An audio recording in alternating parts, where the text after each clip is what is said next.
hollow points of the DHS. And that virus on your computer.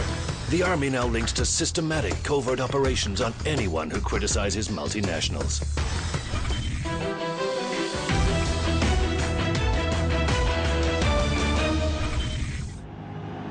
The last Super Bowl was played right here.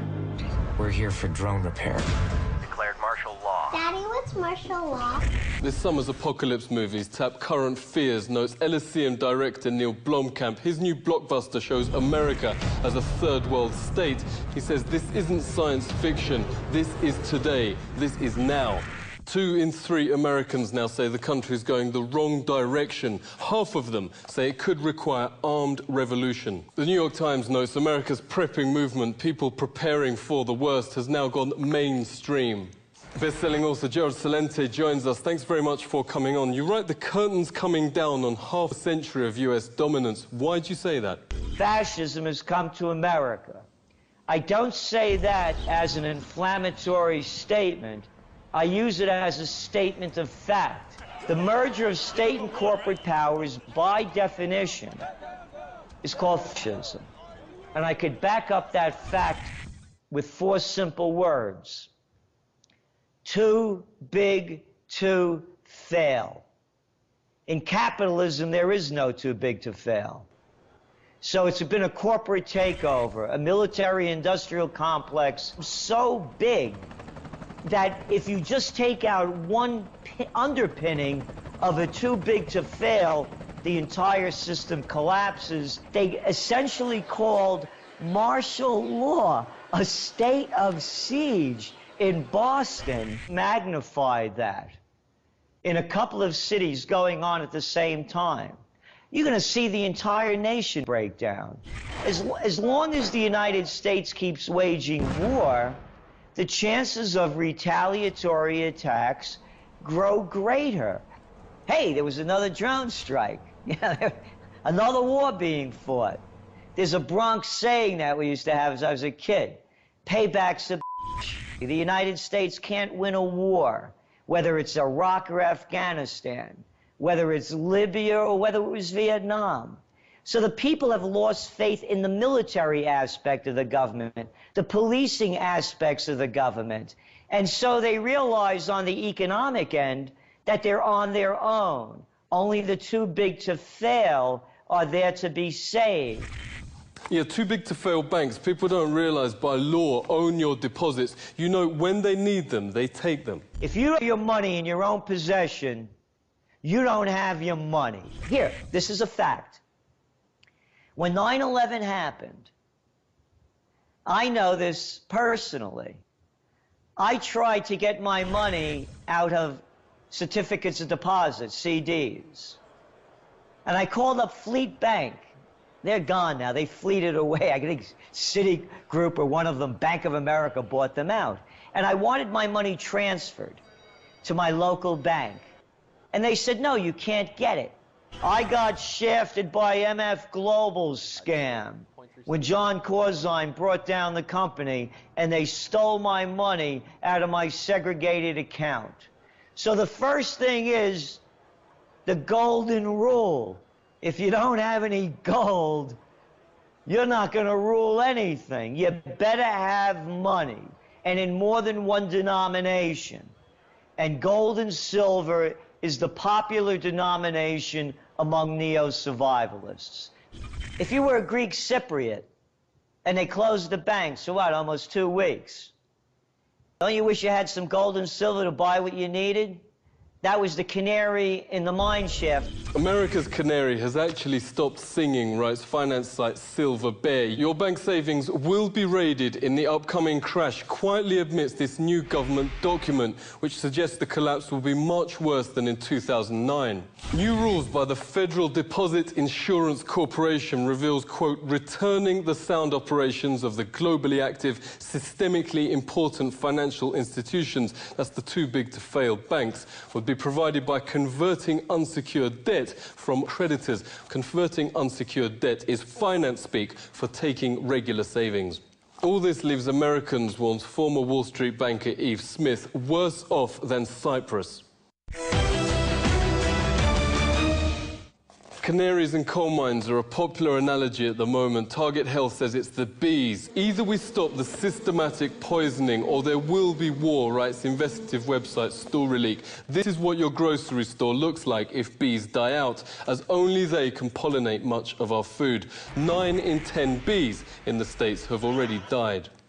Corporate and industry-paid media issued denials, but independent scientists have told the Daily Mail that only new pesticides could have killed over 10 million bees instantly, as happened in Florida.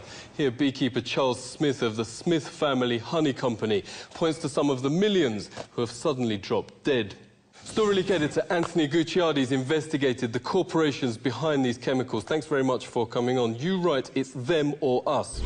Right, exactly. The bee scenario could potentially spawn World War III, and it could also potentially spawn a massive economic collapse and starvation. And that's not an exaggeration. We've read reports time and time again where these diplomats go in and say, U.S., you have to stop approving these pesticides. And the reason for that is that America, the United States, refuses to stop using these neonicotinoid pesticides in its food supply, killing all of the bees. And then also, yes, it's exporting over to other countries. What's interesting here is that it shows the United States government is so owned by these major chemical corporations like DuPont and others that they would rather fund them with millions upon billions of dollars in these neonicotinoid pesticide sales than actually care about the bees. Monsanto knows it's killing the bees, and that's why it bought one of the major bee research firms, Beelogics. If we allow the corrupt officials inside the United States government that no longer represent us, if they don't stop, and if they destroy the bee population inside the U.S., we're looking at some form of a collapse of the food supply and an economic collapse as well. So other nations actually have to come in and say, U.S., stop killing your own country. They have to come in and speak for us. Other nations are speaking more for the United States population than the United States government itself. Yeah, what's the future if these corporations keep control? The biotech corporations are already on to the next phase, which is something called biopharmaceutical crops, where they actually have vaccines and pharmaceutical components already made inside the crops. But now you're actually getting pharmaceutical drugs on your dinner table, experimental vaccines on your dinner table. But the FDA also will likely not label these vaccine component crops and these pharmaceutical component crops to the point where you'll be feeding your family unknowingly all of these different vaccines and statins and everything like that, even for infants, GlaxoSmithKline, Monsanto, and Merck. The vaccine industry, the pharmaceutical industry, and the biotech industry all coming together to deceive you on what's on your dinner table, coming together to make massive profits completely unheard of in this country. For example, we have the AIDS vaccine, which they're now looking to infuse into these biopharmaceutical crops, which will be on your dinner table. There were 19 participants in this experimental AIDS vaccine study, and actually 3 died from adverse reactions to the AIDS vaccine. Of 19 people, 3 died. And this is what they want to put into your food supply. Yes, things have got this bad. Why aren't people complaining? That can be considered on Homeland Security an act of terrorism. If you have a complaint about your tap water, if you're concerned about the chemical contamination of it, the fluoride in the water, you're a terrorist, and you're going to be put on a terrorist watch list. First, they came for Al-Qaeda, right? They came for Al-Qaeda after 9/11. Oh, Al-Qaeda are the bad guys. We need to go and get Al-Qaeda. Then they came for the extremists, the left-wing, right-wing extremists, whatever. The extremists are the bad guys. Now it's you. Under this report, anyone that says they don't want GMOs in their food, or hey, does this have GMOs in it? Got to be a terrorist. Polls show that about 96% of the country wants GMOs labeled and are against GMOs. So, in fact, 96% of the country now are terrorists. If you complain about Monsanto's GMOs, it's been linked to massive tumors in rats to where they couldn't even move. If you're a suspect, expect punishment such as computer viruses. Sustainable Pulse reports 2 days before he was due to make a presentation on Monsanto's pesticides. A bizarre virus completely disabled Adrian Bepp's computer. But the government now feels so above the Constitution and any laws, it doesn't cover its tracks. IP log searches found computers of Monsanto critics accessed by the US Army Intelligence Center. WikiLeaks shows Obama administration agencies now conduct illegal black ops for multinationals. Let's speak to Dr. Kevin Barrett, author of Questioning the War on Terror. Great to talk to you. If 96% of the population are now the bad guys, how will this all end? The U.S., like so many other places, is quite corrupt. In some ways, even more corrupt than most places. And it's just better concealed, or it traditionally has been. But it's all crawling out from under the rock now. The Internet has really ripped off the veil and shown what's going on at the highest levels of power in the U.S. And they openly turned their guns against the American people. And now they have a military command that's aimed at the U.S. in blatant violation of posse comitatus that says that the U.S. military cannot be used in the U.S. against American citizens. That's been thrown out the window now. And they're openly militarizing the police, having the police work with the U.S. military in violation of posse comitatus. And they appear to be getting ready for some kind of civil war, some kind of to intern people. We're in a really dangerous time here in the U.S. The guns of the military are now turned against the American people in a way that just never happened before in history. And these hollow point bullets are illegal to use in warfare, and yet DHS wants these huge numbers of them. You know, they have more than enough to kill off the entire population several times.